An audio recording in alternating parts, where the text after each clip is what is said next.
Setiap tahun ribuan tambang menghancurkan jutaan ton batuan.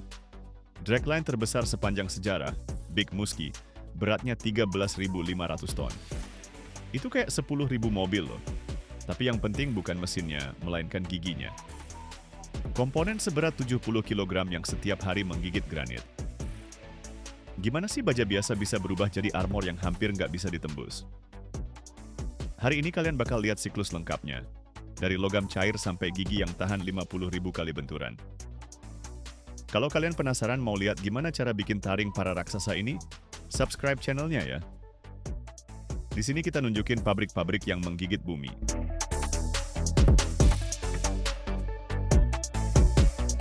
Big Muskie beratnya 13.500 ton. Bucketnya bisa muat 2 bus sejajar. Volume bucketnya 122 meter kubik. Di bucket ada 60 gigi. Tiap gigi beratnya dari 23 sampai 68 kg. Gigi ini bukan cuma potongan besi biasa loh.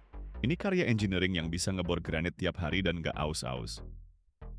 Gigi-giginya dibuat pakai 2 metode, casting sama forging. Sekarang kalian bakal lihat proses castingnya. Materialnya, baja paduan dengan nikel dan molybdenum.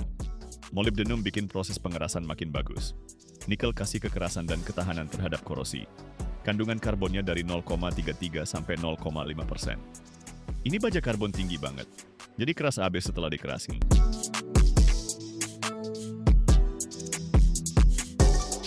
Baja dikairin di tungku busur listrik. Suhunya 1480 derajat Celcius. Ada 3 elektroda grafit. Busur api muncul antara elektroda sama logamnya.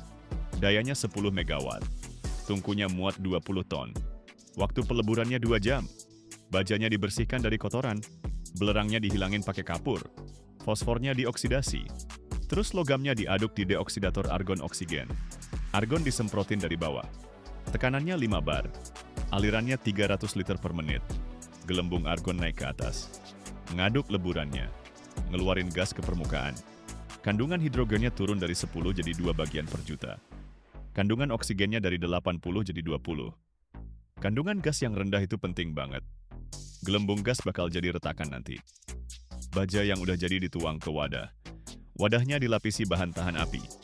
Suhu leburannya 1454 derajat.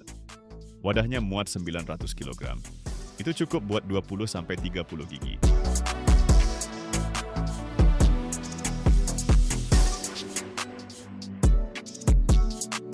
Pengecoran investment casting. Pertama bikin model lilin dulu. Lilinnya dilebur di suhu 70 derajat. Dituang ke cetakan pres. Didinginkan. Jadilah replika gigi dari lilin. Akurasinya sampai 1/10 mm loh. Model-modelnya dikumpulin di pohon saluran tuang. 5-10 gigi di satu pohon. Pohonnya dicelup ke suspensi keramik. Suspensinya itu bubuk halus zirkon dalam silika koloid. Ukuran partikelnya 5 mikrometer. Pohonnya dicelup, diangkat, ditaburi pasir zirkon yang kasar. Kekerasan 300 mikrometer. Dikeringin. Diulang 7-10 kali. Setiap lapisannya tebalnya 2 mm. Tebal akhir cangkangnya 12 mm. Cangkangnya tahan sampai 1538 derajat. Itu suhu tuang baja. Lilinnya dilebur keluar. Cetakannya dipanaskan sampai 816 derajat. Lilinnya meleleh, mengalir keluar lewat lubang-lubang. Tersisa rongga berbentuk persis gigi.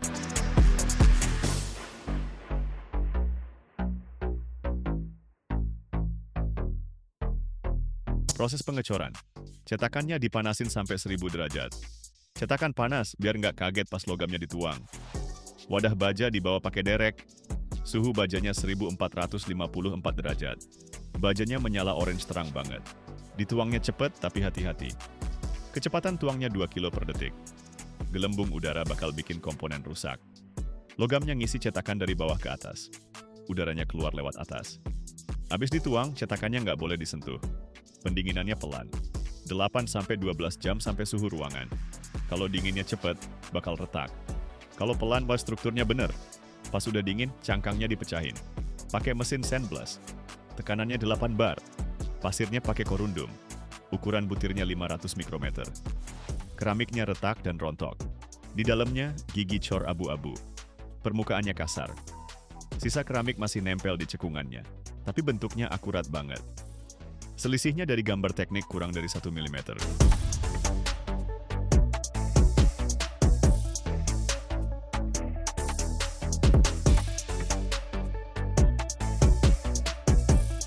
Proses panas. Tahap pertama, normalisasi. Gigi-giginya dimasukin ke tungku. Suhunya 1049 sampai 1132 derajat Celcius. Ditahan 10 jam. Di suhu ini baja ngekristal ulang. Butiran gede pecah jadi kecil-kecil. Strukturnya jadi seragam banget. Ini kayak peregangan otot abis olahraga gitu. Logamnya jadi lebih kuat dan lentur. Didinginkan di udara terbuka. Kecepatan pendinginannya 50 derajat per jam. Tahap kedua, quenching. Dipanasin sampai 1021 derajat. Ditahan 2 jam. Terus langsung dicelup cepat ke minyak. Suhu minyaknya 60 derajat. Kecepatan pendinginannya 300 derajat per detik. Strukturnya berubah jadi martensit. Ini tuh kisi kristal berbentuk jarum gitu. Keras banget loh. Kekerasan setelah quenching 59 sampai 63 unit Rockwell C. Ini lebih keras dari kikir ya.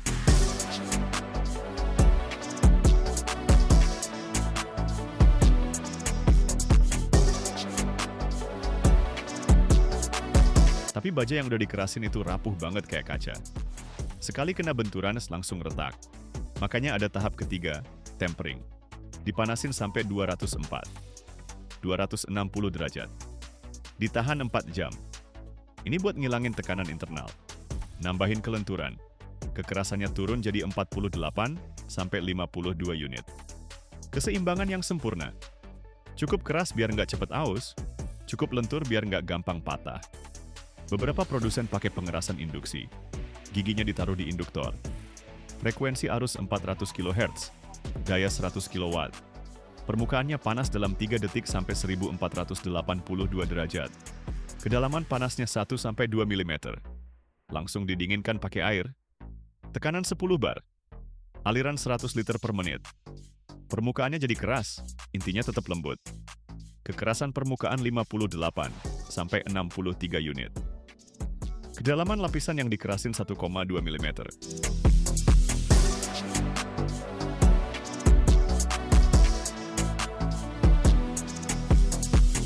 Kontrol kualitas. Setiap gigi dicek pakai ultrasonik. Sensor ngeluarin gelombang frekuensi 5 MHz. Gelombangnya nembus logam. Mantul dari cacat yang ada. Retak ukuran 0,5 mm. Gagal. Kekerasannya dicek pakai Rockwell Hardness Tester. Kerucut berlian ditekan dengan kekuatan 150 kg. Diukur dalamnya bekas tekanan. Di bawah 48 atau di atas 52, gagal. Terlalu lembek, cepet aus. Terlalu keras, bakal retak. Giginya diasah. Roda pengasah dari elektrokorundum. Tingkat butiran 80. Kecepatan 30 meter per detik. Ngilangin ketidakrataan hasil cor. Tingkat kekasaran turun dari 25 jadi 3,2 mikrometer. Permukaan mulus lebih tahan aus. Bagian yang kasar lebih cepat rontok. Penandaan. Setiap gigi dapat nomor. Ukiran laser. Daya laser 50 watt. Kedalaman ukiran 0,1 mm. Nomornya nunjukin batch, tanggal dan spesifikasinya.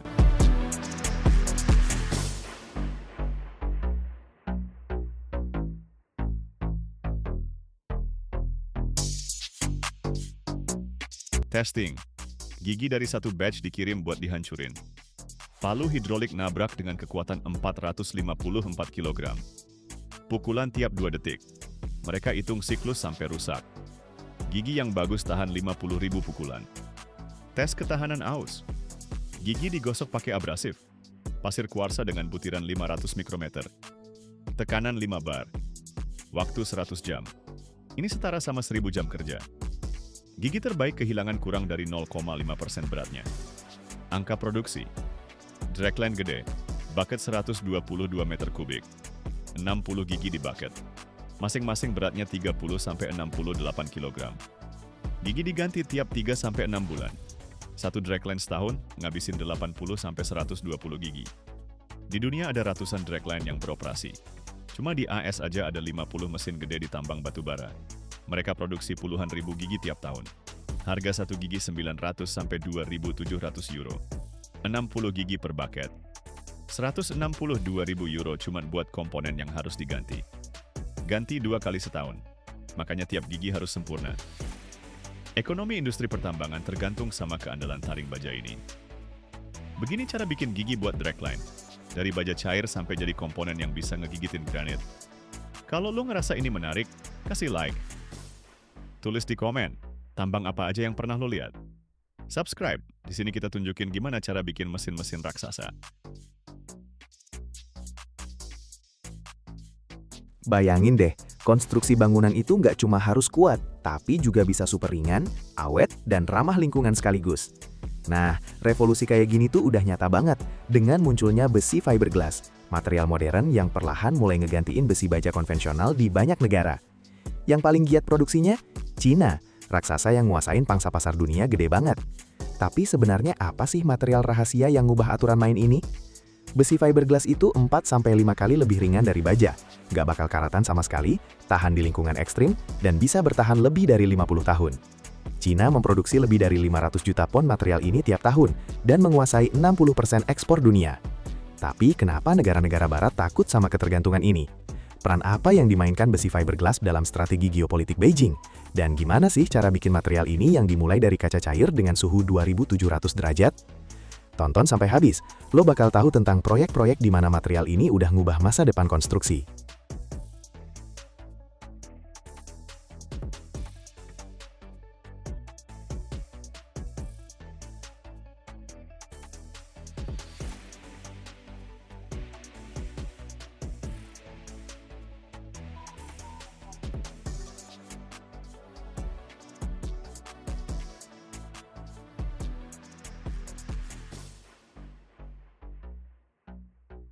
Fiberglass rebar, ini tuh batang penguat yang dibuat dari material komposit berbasis serat kaca yang direndam sama resin khusus.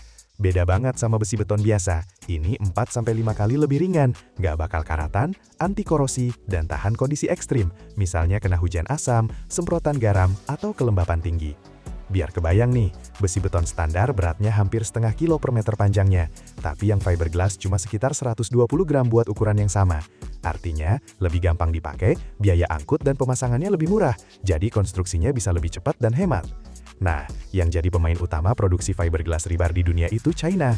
Pabrik-pabriknya yang kebanyakan ada di wilayah timur dan tengah negara sana, udah dilengkapin sama lini produksi modern buat pressing, molding, sama polimerisasi serat kaca.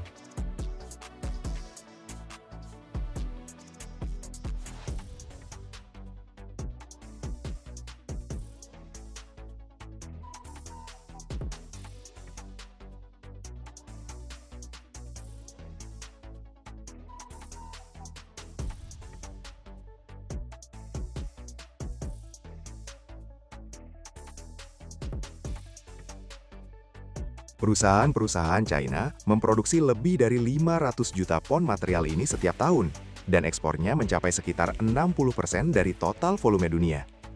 Keunggulan besar China nggak cuma soal skala produksi, tapi juga harga. Berkat biaya listrik dan sumber daya yang murah, produk China sering lebih murah dibanding kompetitor dari AS dan Eropa. Tapi ini udah memicu diskusi geopolitik yang intens banget. Kalau dilihat lebih luas, besi fiberglass ini udah jadi kartu panas beneran dalam perdagangan global. Negara-negara barat makin sering menghadapi dilema, mendukung produksi sendiri dengan biaya yang jauh lebih tinggi, tapi mengurangi pengaruh ekspor China, atau aktif mengimpor besi China yang murah dan jadi tergantung sama material China. Aspek rahasia ini intinya begini, China nggak cuma pakai fiberglass rebar buat proyek infrastruktur besar-besaran mereka sendiri.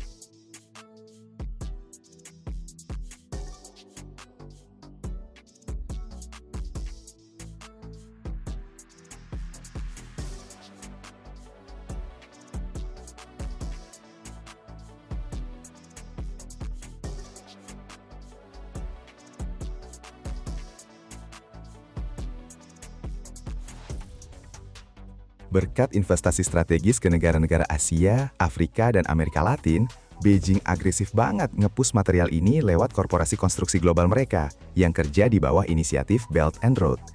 Ini bikin Cina nggak cuma nambah kehadiran di pasar konstruksi dunia, tapi juga nguatin pengaruh ekonomi di berbagai region lewat kontrol atas sumber daya konstruksi.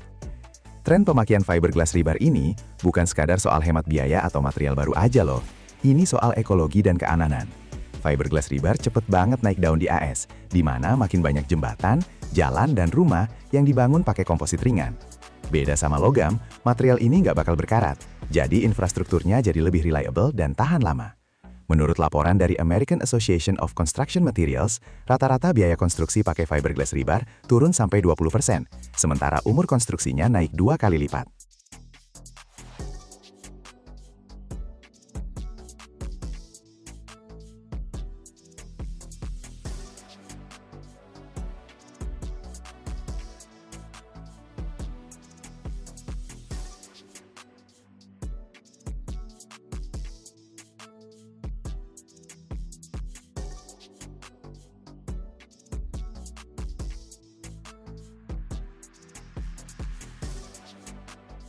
Buat engineer muda, arsitek, sama entrepreneur, ini artinya lebih banyak peluang inovasi, beban lingkungan berkurang, dan industri makin berkembang.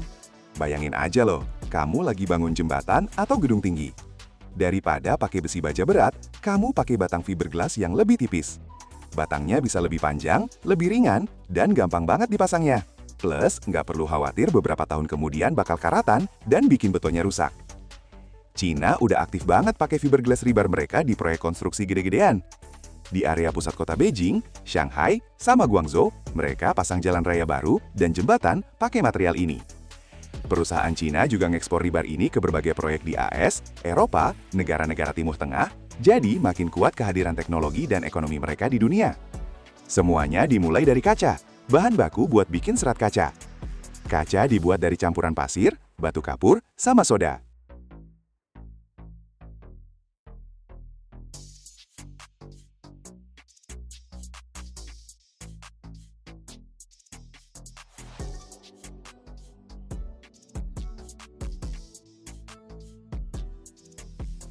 Bahan-bahan ini dimasukin ke tungku gede banget, dipanasin sampai suhunya nyampe 2700 derajat Fahrenheit. Di sini, campurannya meleleh jadi kaca cair. Terus, kaca cairnya ini lewat lubang-lubang khusus, namanya spinneret, yang bikin ribuan benang tipis banget. Serat-serat ini didinginkan terus dikumpulin jadi bundar. Nah, jadilah fiberglass dasar, benang tipis yang fleksibel dan kuat. Buat ngasih sifat khusus ke seratnya, mereka diolah pakai larutan kimia spesial, binder organik atau silan. Lapisan ini bikin ikatan kuat antara fiberglass sama matriks polimer yang bakal dipakai nanti. Benang-benang yang udah diolah ini dikumpulin jadi bundal, yang bisa berisi ribuan serat individual. Serat-seratnya disusun paralel satu sama lain, buat dapetin kekuatan maksimal. Selanjutnya, tahap utama nih, pembentukan matriks komposit. Bahan bakunya adalah resin polimer, biasanya epoksi, polyester, atau vinyl ester.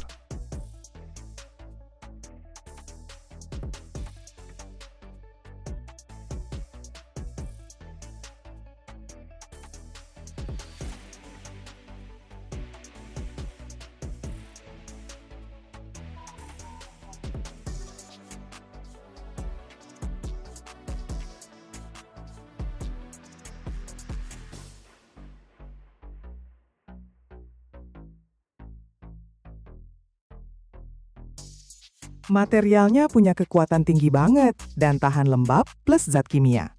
Serat kaca dicelup atau dibasahin ke larutan resin polimer. Nah, seratnya jadi terlapisi polimer secara merata. Terus sisanya dibuang, biar nggak ada gumpalan sama permukaan yang nggak rata. Serat basah yang udah siap ini dikirim ke jalur pembentukan khusus, extruder. Di sini komposisi cair dipaksa lewat lubang cetakan, dibentuk jadi batang atau stang sesuai diameter yang dibutuhin. Abis itu ada operasi penting, penarikan dan polimerisasi. Batang penguat yang jadi langsung dikirim buat didinginkan dan dikerasin di ruang thermal khusus. Di sini matriks polimernya mengeras, ngikat serat-seratnya jadi satu struktur yang kokoh banget. Kontrol ukuran sama bentuknya super penting, makanya jalur produksinya dilengkapin sistem kalibrasi otomatis buat memastikan diameter dan bentuk bulat armaturnya sesuai.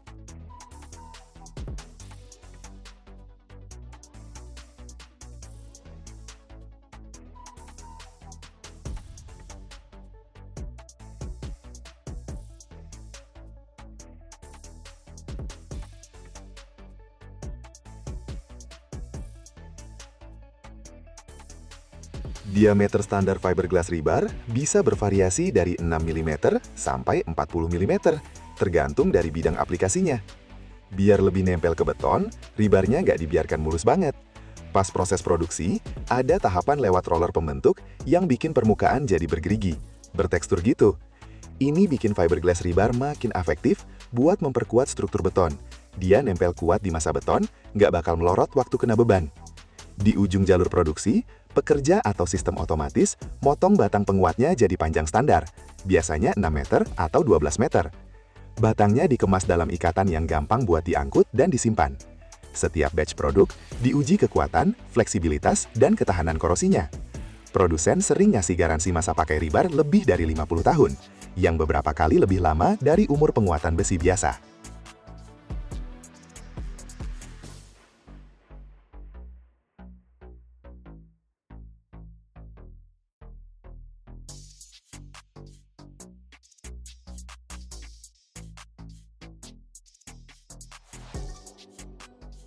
Besi fiberglass atau FRP rebar lagi naik daun banget di dunia konstruksi modern, karena ringan, kuat, dan gak bakal karatan. Sekarang lo bakal lihat beberapa proyek paling keren yang pakai material inovatif ini. Delhi Metro Phase 4 di India. Proyek kereta bawah tanah gede-gedean yang pakai besi fiberglass buat nguatin terowongan sama bangunannya. Ini bikin konstruksinya lebih awet dan bebannya jadi lebih ringan. Jizan Flood Mitigation Channel di Arab Saudi. Ini proyek terbesar di dunia yang pakai besi fiberglass buat nguatin kanal-kanal panjang yang ngontrol banjir. Di sini ada 240 ton fiberglass rebar yang bakal bikin konstruksinya tahan banget sama lingkungan ekstrim. Muskrat Falls Hydroelectric Project di Kanada. Produsen besi fiberglass nyediain material buat penguatan yang jamin pembangkit listrik tenaga airnya awet, apalagi karena terus kontak sama air dan kelembapan tinggi.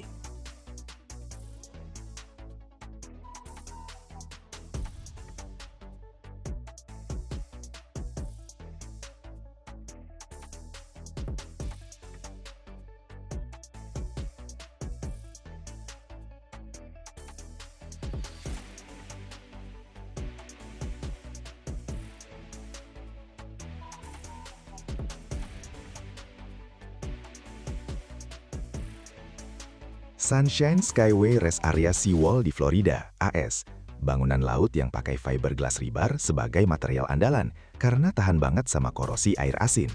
Di sini material ini bikin kebutuhan perbaikan berkurang dan memperpanjang umur dinding tembok. Alligator River Bridge di North Carolina, AS. Jembatan yang diperkuat pakai besi komposit buat ningkatin daya tahan dan ngurangin beban struktur logam. Terowongan Toronto TTC North Subway Extension di Kanada. Proyek yang pakai besi fiberglass buat ningkatin fleksibilitas struktur dan ngurangin risiko kerusakan waktu gempa. Dan kayak gini nih, dari kaca cair yang suhunya 2700 derajat, lewat proses pembentukan serat super tipis, pelapisan resin polimer, sampai pembuatan permukaan beralur, lahirlah material yang bisa bertahan lebih dari 50 tahun tanpa jejak korosi sama sekali. Ini cerita tentang gimana manusia belajar bikin besi yang lebih ringan dari udara, tapi lebih kuat dari baja. Material yang ngubah geopolitik konstruksi dan bikin jembatan jadi abadi.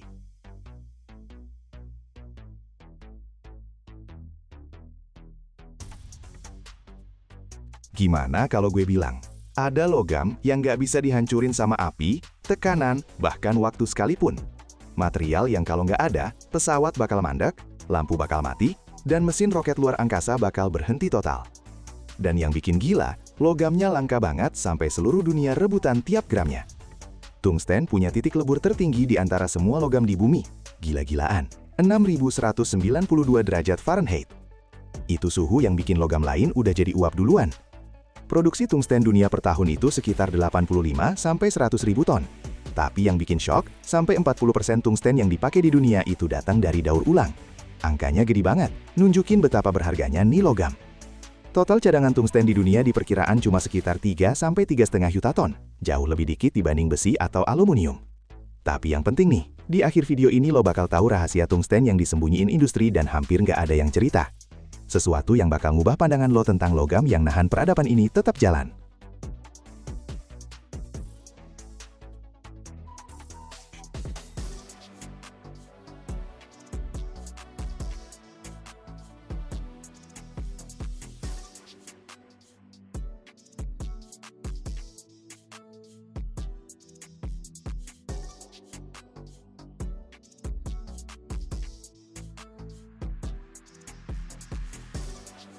Bayangin, sebuah tambang bawah tanah yang super gede di Vietnam, Cina, Rusia, atau Kanada. Negara-negara produsen tungsten terbesar di dunia. jauh banget di dalam perut bumi, ratusan meter di bawah tanah, tersimpan biji-biji yang mengandung tungsten. Ini bukan logam murni ya, tapi mineral kompleks, wolframite sama skillite. Wolframite itu senyawa rumit dari besi, mangan, dan tungsten. Skillite itu tungstat kalsium. Para geolog pakai berbagai metode buat mengidentifikasi dan menilai cadangan biji tungsten ini. Terus, dengan mesin bor super kuat dan bahan peledak, biji itu diambil dari dalam bumi. Ini kerjaan yang berat dan bahaya banget, butuh teknologi tinggi dan harus ketat banget soal standar keamanan. Ribuan ton biji setiap hari diangkut ke permukaan pakai truk-truk bawah tanah yang gede banget. Ledakan dahsyat menghancurkan batuan, membuka akses ke biji berharga itu. Ini kayak gempa bumi terkendali versi mini. Setelah ledakan, biji dimuat ke dam truk tambang yang kapasitasnya sampai 300 ton dan dibawa ke pabrik pengolahan.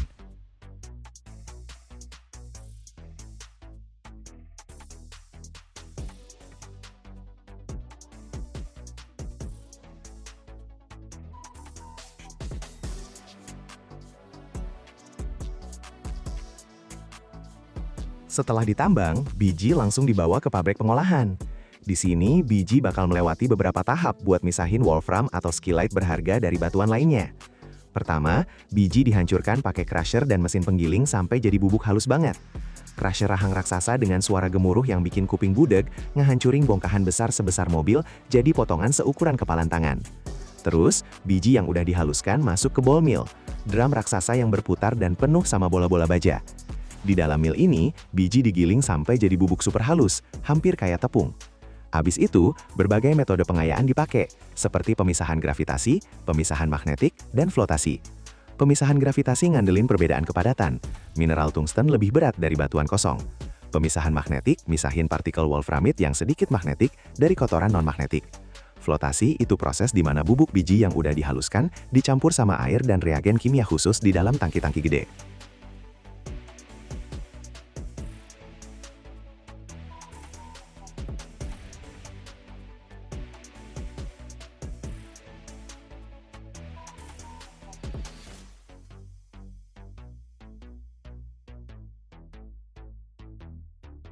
Reagen-reagen ini nempel secara selektif ke partikel-partikel mineral wolfram, bikin mereka jadi anti air. Terus, lewat campuran ini, dialirin udara, yang bikin jutaan gelembung-gelembung kecil. Partikel mineral wolfram nempel di gelembung-gelembung ini dan naik ke permukaan, bikin busa. Mineral-mineral alin yang nggak diperluin tetap di dasar. Busa yang udah diperkaya ini dikumpulin. Proses-proses ini ngasih konsentrat yang mengandung 60-70% trioksida wolfram, yang merupakan bentuk perantara. Konsentrat yang didapat terus diproses di pabrik-pabrik metalurgi buat dapetin wolfram murni. Ini proses kimia yang rumit banget, yang bisa melibatkan pelindian alkali, pengendapan para wolframat amonium, dan kalsinasi lebih lanjut buat dapetin oksida wolfram. Konsentrat dilarutin dalam larutan alkali di suhu tinggi. Terus dari larutan itu diendapkan para wolframat amonium, senyawa perantara. Senyawa ini dikalsinasi di suhu sekitar 600-800 derajat Celcius, ngasilin oksida wolfram, bubuk kuning.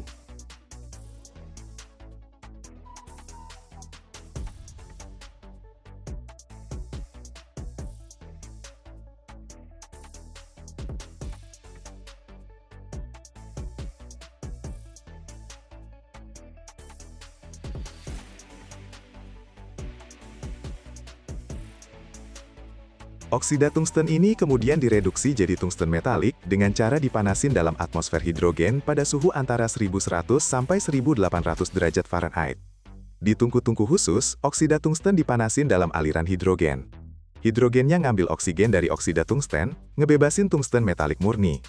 Hasilnya adalah bubuk tungsten halus berwarna abu-abu, yang jadi dasar buat semua produk selanjutnya. Dari bubuk inilah, tungsten dibentuk jadi batang, rod, dan berbagai bentuk lainnya lewat proses sintering. Bubuk tungsten dipres dengan tekanan tinggi banget sampai jadi bentuk yang diinginkan. Terus disintering pada suhu yang sangat tinggi dalam atmosfer hidrogen. Ini bikin partikel-partikel bubuknya nyatu, membentuk material yang padat dan kuat. Suhu sinteringnya bisa mencapai 3000 derajat Celcius loh. Pada suhu segitu, partikel bubuknya mulai nempel satu sama lain, membentuk struktur yang monolit. Prosesnya dilakukan di tungku dengan atmosfer terkontrol, biar nggak terjadi oksidasi.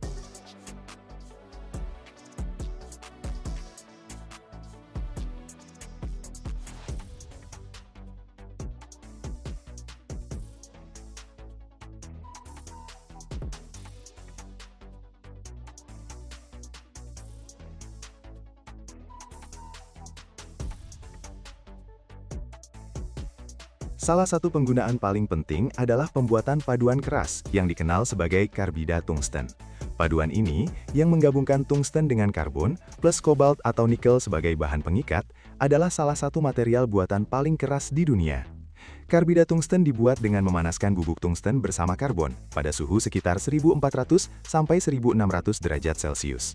Kristal karbida tungsten yang terbentuk kemudian digiling jadi bubuk.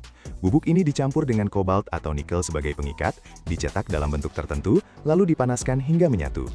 Karbida tungsten dipakai untuk membuat alat pemotong, bor, fries, pahat bubut, yang bisa mengolah logam dan paduan paling keras sekalipun. Tanpa karbida tungsten, industri manufaktur modern, pengolahan logam, serta penambangan minyak dan gas bakal nggak mungkin ada. 1 kilogram tungsten bisa jadi bor yang mampu menembus ribuan kaki batuan, yang membuktikan efisiensinya yang luar biasa banget.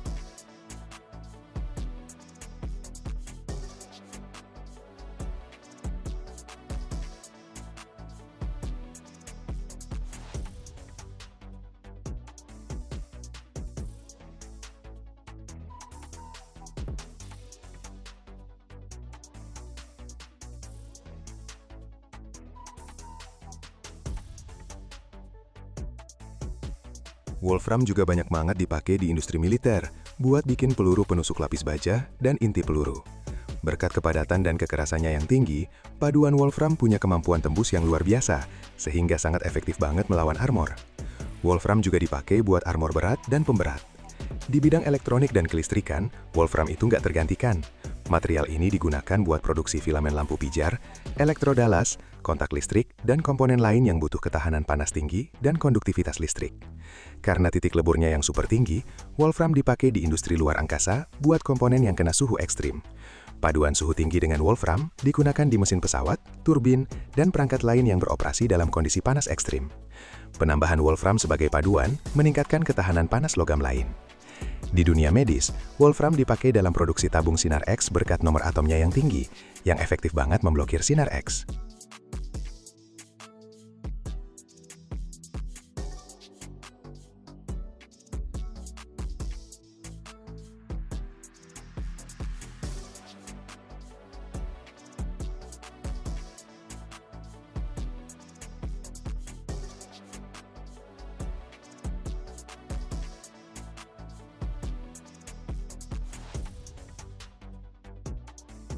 Tungsten juga dipakai buat perlindungan radiasi, mirip kayak timbal, tapi nggak seberacun itu. Selain itu, tungsten dipakai untuk bikin balas dan counterweight di mobil balap, pesawat, sama kapal yacht karena densitasnya yang tinggi banget. Dia juga jadi komponen di beberapa perhiasan gara-gara keras dan anti gores. Tungsten tuh salah satu elemen yang paling jarang ada di kerak bumi, jadi penambangan dan produksinya emang berharga banget. Cadangan tungsten dunia yang layak secara ekonomi buat ditambang diperkirakan sekitar 3–3,5 juta ton. Tapi kalau termasuk sumber daya potensial yang belum dieksplorasi, jumlah totalnya bisa jauh lebih gede. Ini jelas jauh lebih dikit dibanding cadangan logam kayak besi atau aluminium yang nunjukin nilai strategisnya. Produksi tungsten dunia per tahun yang diukur dalam ton logam murni atau setara tungsten oksida berfluktuasi, tapi beberapa tahun terakhir sekitar 85–100 ribu metrik ton per tahun.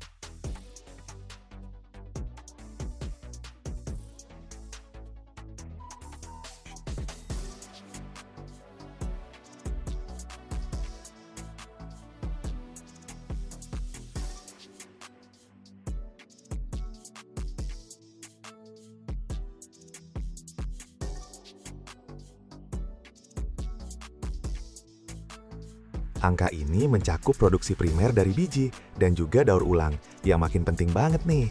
Bayangin aja, kamu bisa ambil alat yang udah usang dan udah nggak kepake, terus ubah jadi baru lagi, tanpa buang-buang energi dan sumber daya buat nambang biji dari nol. Nah, ini yang terjadi sama tungsten. Daur ulang tungsten tuh salah satu yang paling maju dan efisien di antara semua logam loh. Menurut berbagai perkiraan, sampai 40% dari total konsumsi tungsten di dunia datang dari bahan daur ulang. Angka yang gede banget, menunjukkan betapa berharganya dan menguntungkan secara ekonomi. Dari mana sih tungsten bekas ini?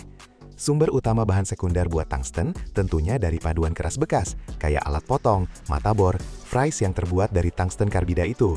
Setelah dipakai intensif, mereka aus, tumpul, atau patah. Daripada dibuang ke tempat sampah, mereka dikumpulin dan dikirim ke pabrik daur ulang.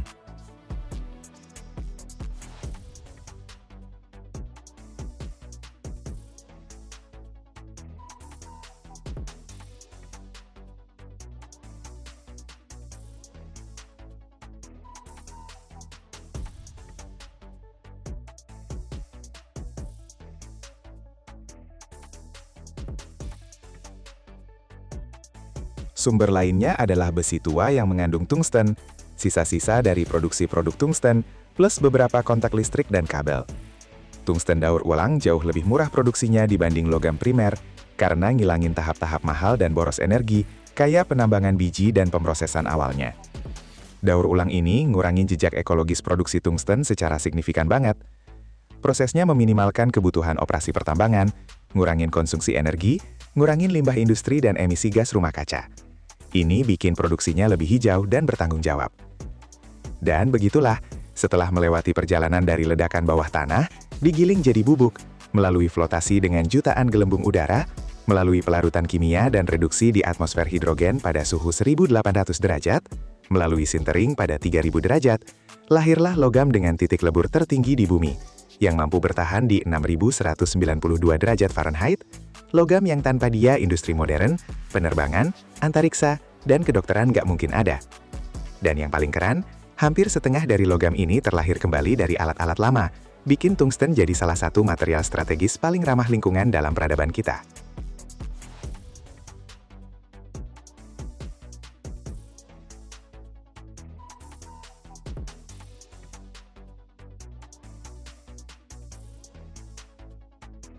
Gimana kalau gue bilang, di dalam mesin-mesin paling berbahaya di dunia, ada rahasia baja yang cuma bisa dibuat sekali, dan kalau gagal, ruginya satu negara. Ada batangan logam yang butuh 6 minggu buat dingin di bawah tanah, dan bisa tahan tekanan yang bikin gunung aja hancur. Raksasa ini lahir dari api lebih dari 1.500 derajat Celcius, melalui proses tempa berbulan-bulan, hantaman puluhan ribu ton, dan kejutan panas yang bikin logam biasa langsung meledak jadi serpihan. Tahun 2015, perusahaan Inggris Sheffield Forgemasters menuang 607 ton baja cair ke lubang pengecoran raksasa. Ini hampir seberat pesawat penumpang Airbus A380 loh. Setelah menyusut, batangannya masih beratnya 320 ton. Buat menempa raksasa kayak gini, mereka pakai mesin pres dengan kekuatan sampai 40.000 ton. Energi buat perlakuan panas batangan ini dalam siklus 2 minggu bisa lebih dari 100.000 kWh. Itu setara konsumsi listrik puluhan rumah selama setahun banget. Tonton sampai habis ya, lo bakal tahu buat apa sebenarnya monumen baja ini dibuat, dan kenapa tanpa mereka, dunia modern bakal langsung berhenti.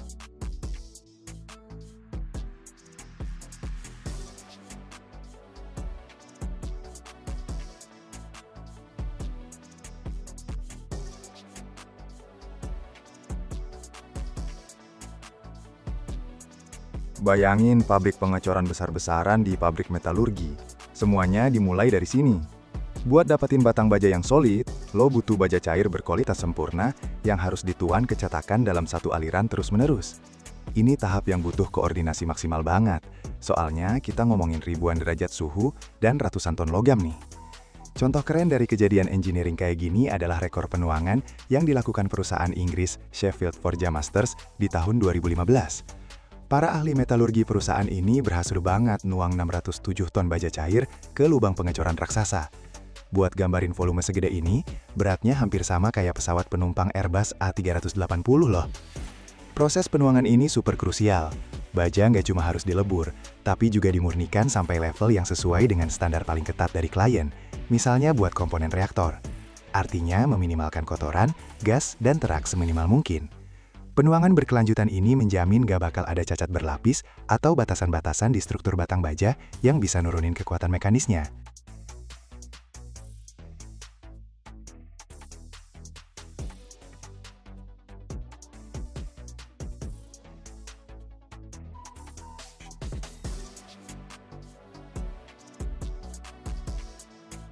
Waktu proses pengecoran, baja harus dimurnikan dari gas sebanyak mungkin. Kadar oksigen sama nitrogennya dikontrol ketat, sering nggak sampai 20 bagian per sejuta. Kalau gasnya kebanyakan, bisa ngebentuk rongga-rongga kecil di dalam benda padat pas lagi mendingin. Begitu logam cair yang suhunya bisa lebih dari 2700 derajat Fahrenheit dituang, waktu jadi faktor paling krusial di proses ini. Beda sama benda kecil yang bisa didinginkan cepat, raksasa baja seberat ratusan ton ini nggak boleh didinginkan buru-buru. Kalau pendinginannya terlalu cepat, bakal muncul tegangan internal yang gede banget, retakan, sama kerusakan struktur, soalnya lapisan luarnya udah beku, sementara bagian dalamnya masih cair. Buat mastiin struktur kristalnya seragam, batangan seberat 607 ton ini dibiarkan mendingin di lubang pengecoran selama 6 minggu. Ini proses terkontrol yang super lambat, di mana baja perlahan mengeras sampai suhunya turun sampai sekitar 2000 derajat.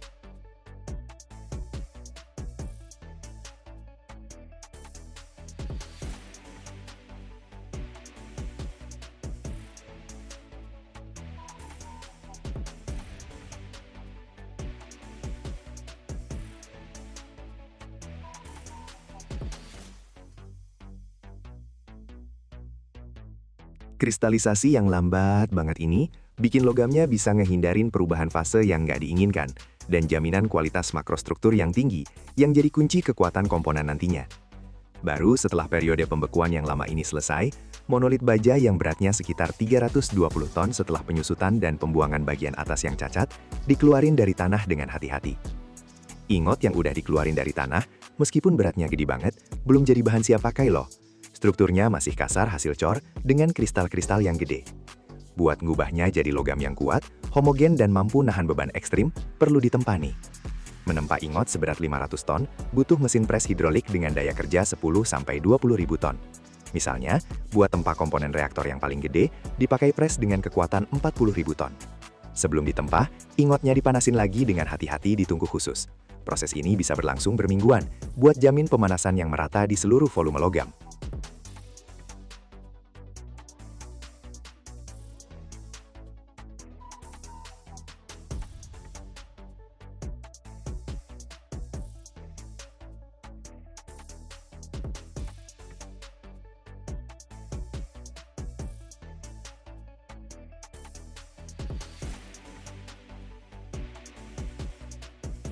Proses tempanya sendiri dilakukan pakai mesin pres hidrolik super gede yang bisa ngebuat tekanan puluhan ribu ton. Pres ini ngancurin kristal-kristal besar hasil pengecoran yang gampang patah. Tekanannya bikin logamnya makin padat, ngilangin rongga-rongga kecil banget yang mungkin muncul waktu dicor. Logamnya jadi punya struktur serat yang terarah, dan ini bikin kekuatannya, kelenturannya, sama ketahanan terhadap kelelahannya naik drastis. Proses tempa bulat batangan logam segede ini bisa makan waktu berbulan-bulan loh. Ini siklus terus-menerus, dipanasin, dipres, diputar, terus dipanasin lagi. Setiap hantaman pres itu udah dihitung presisi banget buat dapetin geometri internal sama sifat mekanisnya yang pas. Energi yang dibutuhin buat ngejaga tungku perlakuan panas selama 2 minggu bisa nyampe lebih dari 100.000 kWh. Ini setara sama konsumsi listrik tahunan puluhan rumah tangga biasa nih. Waktu perlakuan panas, perbedaan suhu di tungku di seluruh bagiannya cuma boleh beda 40 derajat doang, makanya butuh sistem kontrol multizona yang akurasinya tinggi banget.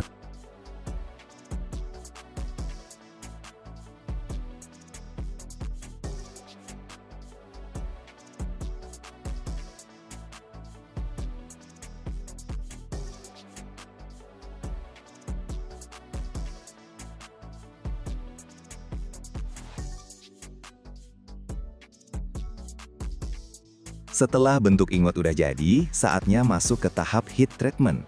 Ini tahap final yang super krusial buat nyetel struktur dalam baja.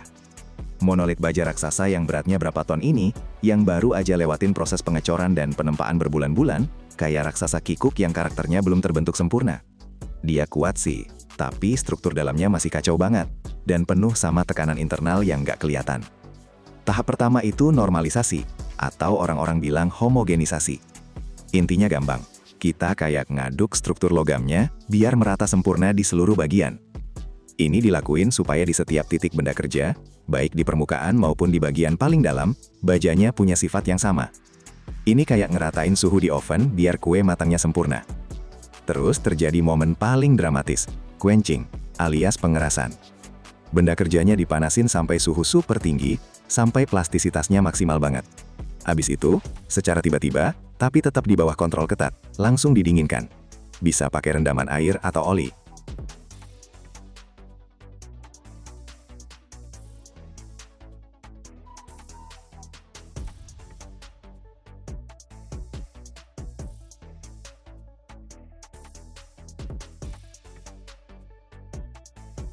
Guncangan alam kayak gini bikin struktur baja yang tadinya lembut jadi super keras dan kuat banget. Ini yang bikin komponen tersebut punya kekuatan tempur utamanya. Tapi ada efek sampingnya nih. Logamnya jadi rapuh kayak kaca, dan di dalamnya muncul tekanan internal yang gede banget. Kalau dibiarkan dalam kondisi seperti itu, bisa retak cuma karena benturan kecil doang. Makanya tahap final yang paling manusiawi adalah tempering. Benda kerjanya dipanaskan lagi dengan hati-hati, tapi kali ini di suhu yang jauh lebih rendah. Tujuannya bukan buat ngubah kekuatan, tapi buat ngelepas tekanan internal yang muncul waktu proses pendinginan cepat tadi. Proses ini mirip kayak napas lega setelah stres.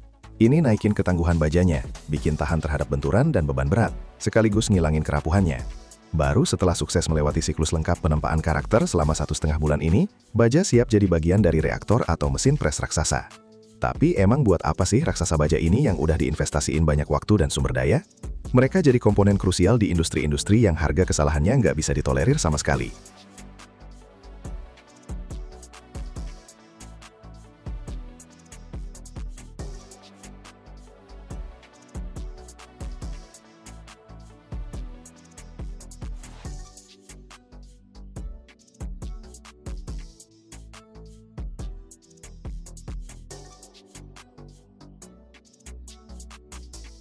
Misalnya nih, di industri energi nuklir, batangan raksasa ini diubah jadi komponen inti reaktor bertekanan super tinggi. Bayangin ya, tekanan, suhu, dan radiasi yang gila-gilaan butuh keandalan absolut. Dan di sini nggak boleh ada sambungan atau las-lasan yang bisa jadi titik lemah. Yang dibutuhin cuma satu blok utuh yang solid, yang bisa tahan beban ekstrim selama puluhan tahun. Di industri mesin berat, raksasa-raksasa ini jadi dudukan untuk mesin pres terbesar di dunia. Mesin pres ini yang bentuk rangka mobil, komponen pesawat, dan bagian kapal loh. Dudukan yang nggak boleh bengkok di bawah tekanan ribuan ton harus dicor dari satu blok utuh. Dan tentunya ini soal pembangkit listrik, rotor buat turbin uap raksasa atau poros engkol buat mesin kapal super gede yang gerakin supertanker dan kapal kontainer. Komponen-komponen ini butuh jaminan kekuatan bengkok dan beban sekunder yang cuma bisa dikasih sama baja yang diproduksi lewat proses super rumit kayak gini.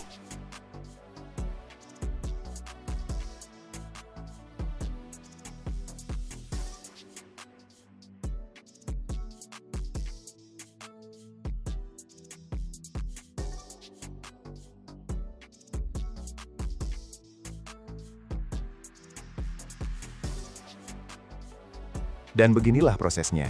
Dari tuangnya 607 ton baja cair pada suhu 2700 derajat Fahrenheit, lewat pendinginan lambat selama 6 minggu di bawah tanah, penyusutan sampai jadi 320 ton, berbulan-bulan ditempa di bawah mesin pres 40.000 ton, pukulan puluhan ribu ton, normalisasi, pengerasan dan tempering selama 1,5 bulan, konsumsi energi 100.000 kWh, lahirlah monolit baja, raksasa tunggal tanpa sambungan yang sanggup nahan tekanan yang bisa hancurin gunung, suhu yang bisa leburin logam biasa, dan radiasi yang ngebunuh semua makhluk hidup. Monolit ini jadi jantungnya reaktor nuklir, rangka pres raksasa, atau rotor turbin yang ngegerakin supertanker. Tanpa raksasa baja ini, pembangkit listrik nuklir bakal mati, mesin kapal bakal bisu, produksi komponen pesawat bakal berhenti. Setiap batang baja kayak gini bukan cuma sekedar potongan logam. Ini hasil presisi engineering yang gila-gilaan, kerja teliti berbulan-bulan, dan investasi jutaan dolar. Dan kesalahan di sini nggak boleh ada, karena harganya bisa terlalu mahal buat satu negara.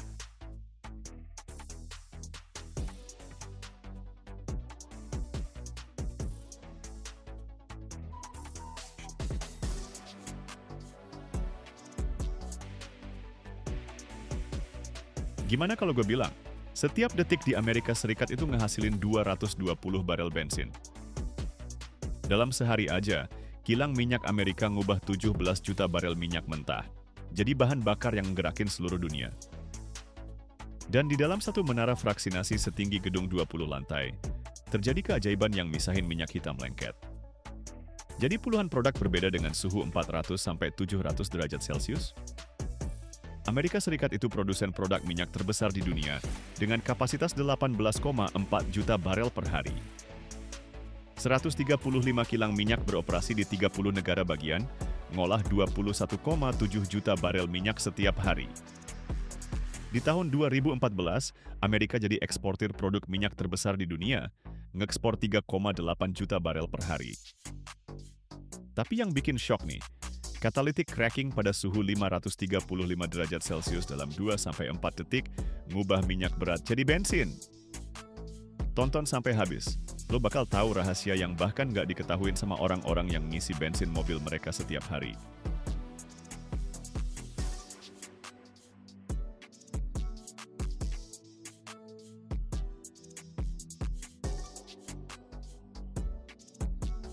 Bayangin kilang minyak raksasa di Texas atau Louisiana, negara bagian yang punya industri pengolahan minyak terbesar di dunia.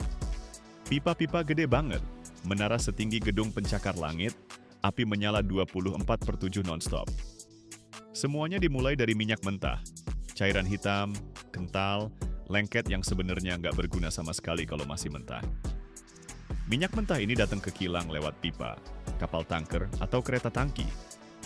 Minyak mentah tuh campuran ratusan hidrokarbon berbeda, molekul yang terdiri dari atom karbon dan hidrogen yang nyambung dalam rantai dengan panjang beda-beda. Rantai pendek itu gas dan cairan ringan yang gampang menguap. Rantai panjang itu oli kental, berat, sama tar. Tugas kilang minyak adalah misahin campuran ini jadi produk yang berguna dan ngubah yang enggak kepake jadi yang kepake. Tahap pertama, distilasi fraksional. Minyak mentah dipanasin di tungku gede sampai lebih dari 400 derajat Celcius. Di suhu segitu, sebagian besar minyak berubah jadi uap. Uap ini dipompa dengan tekanan ke bagian bawah menara fraksional.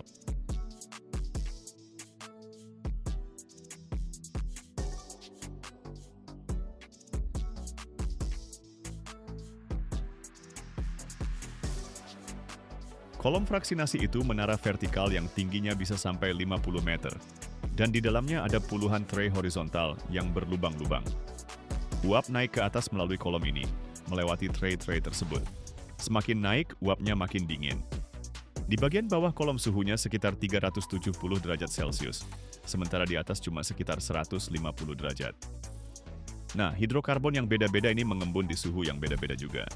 Hidrokarbon berat yang rantainya panjang dengan titik didih tinggi bakal mengembun duluan dan terkumpul di bagian bawah kolom. Ini yang jadi minyak residu, aspal, parafin. Seiring uapnya makin dingin, fraksi yang lebih ringan mengembun di posisi yang lebih atas. Di level 300 derajat, terkumpul solar.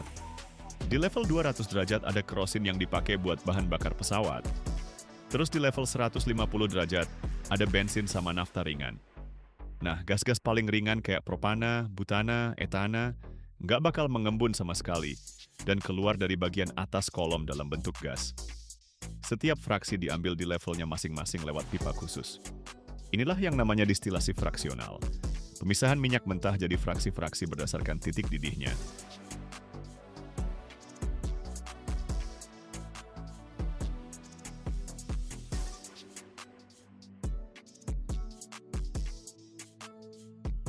Tapi nih, masalahnya gini, pasar butuh bensin lebih banyak daripada yang dihasilkan dari penyulingan biasa. Setelah penyulingan fraksional, yang keluar malah minyak berat kebanyakan, sementara bensin ringannya kurang banget. Harus ada cara buat ngubah molekul panjang dan berat ini jadi pendek dan ringan. Nah, disinilah cracking masuk. Proses buat ngebutuhin rantai hidrokarbon panjang jadi lebih pendek. Ada beberapa jenis cracking. Cracking thermal cuma dipanasin sampai suhu super tinggi, lebih dari 800 derajat Celcius, sampai molekul panjangnya putus. Tapi cara ini kasar dan nggak efisien. Jauh lebih efisien itu cracking katalitik. Pakai katalis yang bikin reaksi pemecahan lebih cepat di suhu yang lebih rendah. Fluidized catalytic cracking, ini jantungnya pabrik pengolahan minyak modern. Proses ini yang dikomersialisasi tahun 1942, jadi fondasi pengolahan minyak modern. Prosesnya nggak cuma kasih cara super efisien buat ngubah gas oil berat, jadi nafta buat ngejar permintaan bensin oktan tinggi yang terus naik, tapi juga ngebawa terobosan dalam teknologi katalis.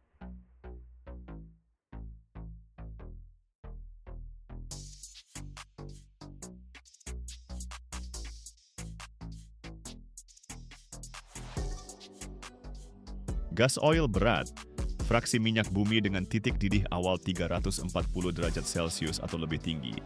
Dipanaskan sampai suhu 315 sampai 430 derajat Celcius, terus disemprotkan ke dalam reaktor riser. Di sini, katalis berbentuk bubuk berbasis zeolit atau molecular sieve yang udah dipanaskin sampai 535 derajat Celcius, ketemu sama minyak panas itu. Nah, disinilah keajaibannya terjadi. Cuma dalam 2-4 detik, rantai panjang hidrokarbon langsung putus jadi molekul-molekul pendek. Uap hidrokarbon fluidisasi katalis bubuk itu dan campuran uap hidrokarbon plus katalis naik ke atas reaktor pada suhu sekitar 535 derajat Celcius dengan tekanan sekitar 1,7 bar. Reaktor katalitik cracking modern yang umum dipakai sekarang beroperasi pada suhu 480 sampai 550 derajat Celcius dan tekanan yang relatif rendah. Hasil produk ringannya biasanya mencapai 60 sampai 80% di Amerika Serikat. Sekitar sepertiga dari produknya itu berupa hidrokarbon gas. Setengah dari itu adalah propilena dan butilena, bahan baku penting banget buat industri kimia. Volume terbesar adalah cracking nafta, komponen penting bensin dengan angka oktan 90-94. Uap hasil reaksi pada suhu 535 derajat Celcius dan tekanan 1,7 bar keluar dari bagian atas reaktor ke seksi bawah kolom utama, di mana mereka difraksinasi jadi produk akhir cracking, nafta cracking, minyak bakar, dan gas buangan. Setelah proses tambahan buat ngilangin senyawa sulfur, nafta cracking jadi komponen bensin beroktan tinggi di kilang minyak. Gas buangan dikirim ke unit gas recovery, di mana dipisahin jadi butana dan butilena, propana dan propilena, plus gas dengan massa molekul lebih kecil, hidrogen, metana, etilena, dan etana. Tapi cracking nggak cuma sampai di situ aja. Ada satu proses penting lagi, reforming katalitik. Ini adalah proses mengubah alkana rantai lurus, jadi alkana siklik dan senyawa aromatik. Hidrokarbon dari fraksi nafta dilewatin melalui katalis platinum, atau platinum rhenium pada suhu 500 derajat Celcius dan tekanan tinggi. Hidrogen ditambahin ke campuran buat menekan pembentukan karbon, yang bakal bikin katalis jadi nggak aktif. Proses ini ningkatin angka oktan bensin.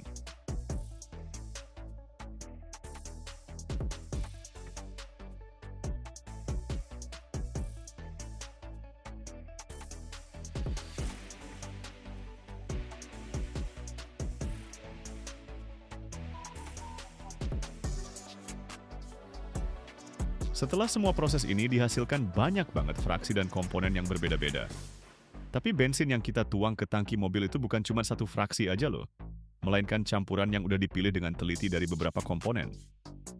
Bensin dibuat dengan cara mencampur berbagai aliran dari kilang minyak untuk dapetin karakteristik yang dibutuhkan. Angka oktan, tekanan uap, kandungan belerang. Bensin modern di Amerika Serikat nggak boleh mengandung lebih dari 10 bagian per sejuta belerang. Mulai Januari 2017, kandungan belerang rata-rata tahunan dalam bensin dibatasi 10 bagian per sejuta, dengan maksimal 80 bagian per sejuta saat keluar dari kilang. Selain itu, ke dalam bensin juga ditambahkan aditif. Detergen untuk bersihin mesin, antioksidan untuk mencegah terbentuknya getah, anti beku, pewarna. Di AS juga wajib banget nambah etanol, biasanya 10% berdasarkan volume. Ini bahan bakar terbarukan yang diproduksi dari jagung atau tebu. Bensin musim dingin dan musim panas itu beda. Bensin musim dingin harus lebih mudah menguap supaya mesin lebih gampang nyala saat cuaca dingin. Bensin musim panas lebih nggak gampang menguap biar nggak banyak yang nguap waktu panas.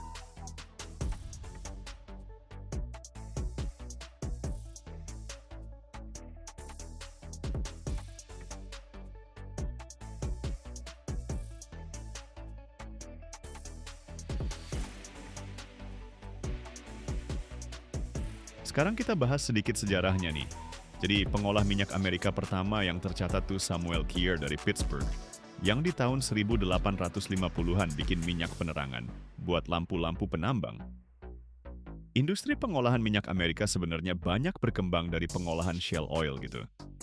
Pas sumur Drake mulai produksi tahun 1859, industri pengolahan shale oil langsung ngebut banget pertumbuhannya. Dan pabrik-pabrik kilang minyak mulai dibangun di sepanjang lembah Sungai Ohio. Seiring produksi minyak makin gede, para pengolah shale oil nyadar kalau proses pengolahan mereka ternyata cocok banget juga buat minyak mentah. Di tahun 1800-an, produk utamanya tuh minyak tanah buat penerangan. Fraksi yang paling berat dipakai sebagai oli pelumas. Pasar bahan bakar minyak berkembang pas orang-orang nemu bahwa minyak lebih bagus daripada batu bara buat ngegeber mesin-mesin gede kapal sama lokomotif. Mobil yang makin menyebar di awal 1900-an bikin pasar bensin jadi gede banget. Dan nggak lama kemudian muncul deh kekurangan fraksi bensin yang lebih ringan dari minyak mentah. Masalah kekurangan ini dipecahin dengan penemuan fluidized catalytic cracking, yang bisa mecah rantai hidrokarbon panjang jadi molekul-molekul yang lebih kecil.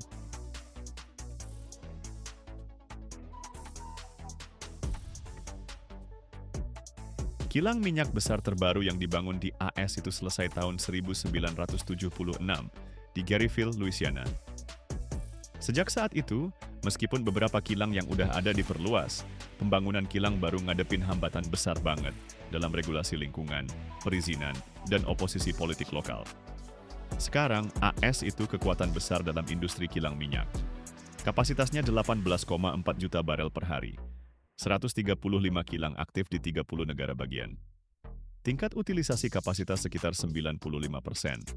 Artinya kilang-kilang ini beroperasi hampir full capacity, mengolah sekitar 17 juta barel minyak setiap hari. Di tahun 2020, kilang minyak Amerika memproduksi sekitar 18,375 juta barel produk minyak per hari. Tahun 2014, AS jadi eksportir produk minyak terbesar di dunia, mengekspor 3,8 juta barel per hari, dan mengimpor 1,35 juta barel, dengan ekspor bersih 2,48 juta barel per hari. Dan begitulah, dari minyak mentah hitam lengket yang dipanaskan sampai 400 derajat di tungku, melewati kolom fraksinasi setinggi gedung pencakar langit, di mana pada suhu dari 370 sampai 150 derajat dipisahkan puluhan fraksi, melewati cracking katalitik pada 535 derajat selama 2-4 detik, melewati reforming pada 500 derajat, melewati pencampuran komponen dengan presisi sampai 10 bagian per juta sulfur. Lahirlah bensin, bahan bakar yang diproduksi 220 barel setiap detik, menggerakkan 300 juta mobil di AS dan diekspor ke seluruh dunia, menjadikan Amerika adidaya energi nomor 1.